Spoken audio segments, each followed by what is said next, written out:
Insight, out of sight. Online, offline. The outer rim surrounded the inner piece to take all the pieces, smashed to bits, spread across the atlas starting from the home as the outlet to put it to the world. And yes, I bring up broken pieces to make peace with the self at least. Broken record mended by kintsugi fixes with all the hidden origami folds unfolding for the removal of the filter and unleash shackles of the weights pulling down confidence while they're meant to be lifted from the chains and the whips of enslavement. History repeats and takes on new forms in the form of entertainment as the system, the industry will update but lack the necessary changes. Either they don't do nothing or it's overcorrection to the initiators and responders gets hazy in communication, ringing in the views. Everybody locked in for the next shock value staring down the barrel. What they really want though, is it to climb or get painted on the pavement? Because at times it seems like there ain't no choice. So it could be both that's intertwined. Towards the night before Christmas and opening up had become cumbersome with complications, wondering if we really know the meaning of our existence. Ultimately, okay, we can't definitively determine the outcome as we continue to wander off trying to be put on everything in the right here, right now mentality. So who's the jolly man in red? And who's the pumpkin king of horror?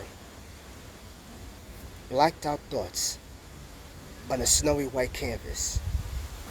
And afterwards, trying to keep warm.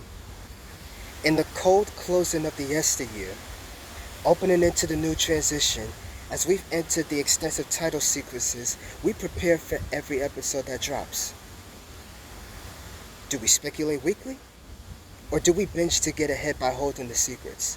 Even though the secrets have already been out and more keep spilling. Therefore, the more that there are slip-ups, the more supply and demand. What's the selling point?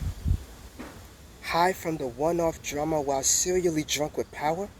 It's the ongoing connections of misinterpretations that of comprehending the two-way. It's just a one-sided argument, debate. Another bickering match to prove who's the loudest. Feeling crowded in the isolation, scheming like we're daring ourselves to prey on an opposition to devour competition. Problem with approaches to appreciation, ill intentions could get in the way of the progression. While everybody trying to lead everybody, hoping to root off the sleigh, trying to gift people, feeding moral ambiguity as we return to the prologue, the truth that's been prolonged. Any and every discussion that we point out from our point of views, frosty shoulders, to the fireplace, to these cornbob pipe lessons.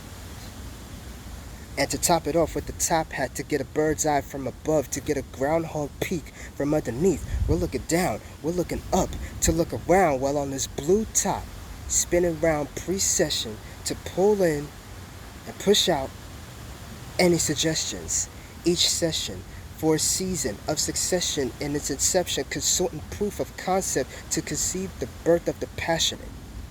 No 1% of schemes, just voices of generations for the word of mouth. More positive affirmations, and not overwhelmed with negative annotations. But the excessive positive energy can fill our body with the toxins. What we actually need is balance. What we really want is the challenge. At first, I may have came off cynically compressed, as the issues that we dealing with tend to keep piling on by the seconds. The pressures of depression spawns the abominable snowman effect. The colossal waves of mental capacity have been tested to this day, and it's always the question of who's running the game and who are the elves at the bottom working. So now back to the current citizens of today's age and timeline. This ain't the ages type talk. This is the timeless message for all ages on blessings. For every link tree branching off to all dimensions of possibilities. The more we continue to make things competitive, the more we lose the essence of the appreciation of what we do have. And not dwell on what we don't have. How about usurping the power of the crown, the throne, and all the titles together right now? What's left to see behind all the bravado? Cue the Pulp Fiction ending, epilogue, because the only way we'd know is if we first spring up the recovery for ourselves from potentially, if not already, being downplayed by anyone else for reaching the foreshadowing. So I ain't no Edgar Allan Poe, but in a snapshot, flash, we know too much, only to know so little.